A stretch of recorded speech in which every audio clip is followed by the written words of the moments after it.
Inherited retinal diseases, such as retinitis pigmentosa, affect 1 in 3,000 people worldwide. In these conditions, photoreceptors in the retina degenerate, causing progressive vision loss. Inherited retinal diseases are caused by a variety of mutations in at least 277 different genes.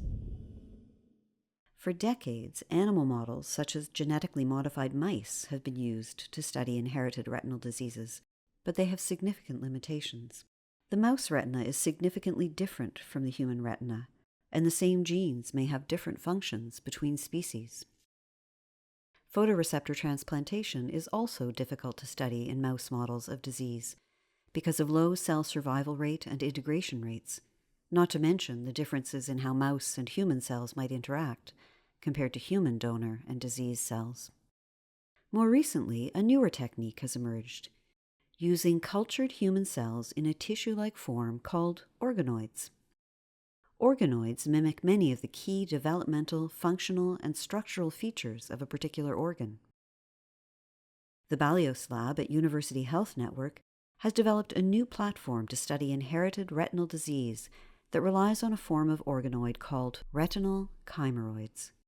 These are organoids created by mixing human stem cells carrying a disease-causing mutation with healthy cells. Retinal chimeroids are being used to study how the two cells interact.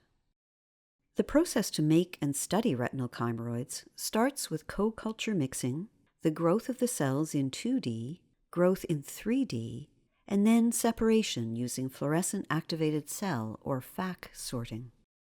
Once separated, the cells can be studied further to determine how the different cells influenced each other's development and their expression of various factors.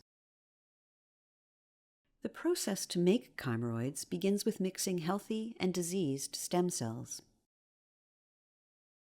Diseased cells are obtained from patients with genetic retinal disease. The healthy and diseased cells are labeled with knock-in colored fluorescence markers. Diseased cells are labeled green and healthy cells red. The mixing ratio of the cells can be controlled to determine the final composition of the mature retinal chimeroids.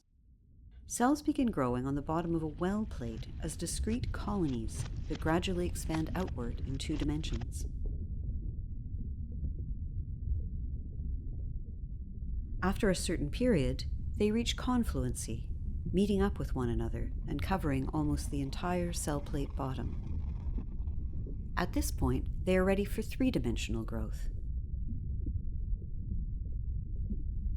Addition of new factors to the well primes the cells to differentiate and begin growing outward in 3 dimensions. Various types of tissues are growing, not just retinal. Organoids eventually form within this 3-dimensional landscape. At this stage, they are isolated and grown as free-floating structures. The chimeroids form a mosaic of red and green, healthy and diseased cells that continue to grow, mature, and interact. A key question to investigate concerns what may be happening between the healthy and diseased cells. A closer examination of the organoid at the cellular level could shed light on the processes occurring between the diseased and healthy photoreceptors.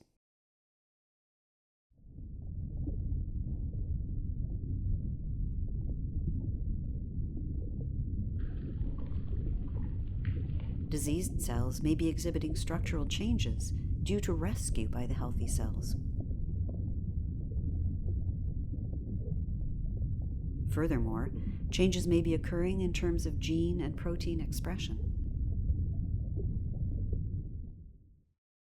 As the chimeric organoids mature, the cell-type-specific fluorescent labeling allows for the separation of diseased from healthy cells through a method called fluorescence-activated cell, or FAC, sorting. Chimeroids are chemically dissociated into individual cells and then run through the cell sorter.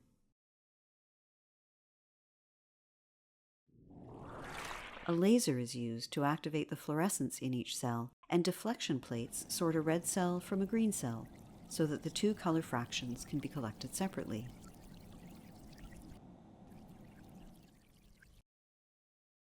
With the cells re-isolated, they can now be studied further in comparison to each other and other cells that were never grown in chimeroids. Different rates of cell survival and proliferation can be studied, as well as differences in gene and protein expression. By identifying changes in these expression patterns in healthy and diseased cells, compared to when they are cultured separately, we hope to learn about the mechanisms that govern cell-to-cell interactions.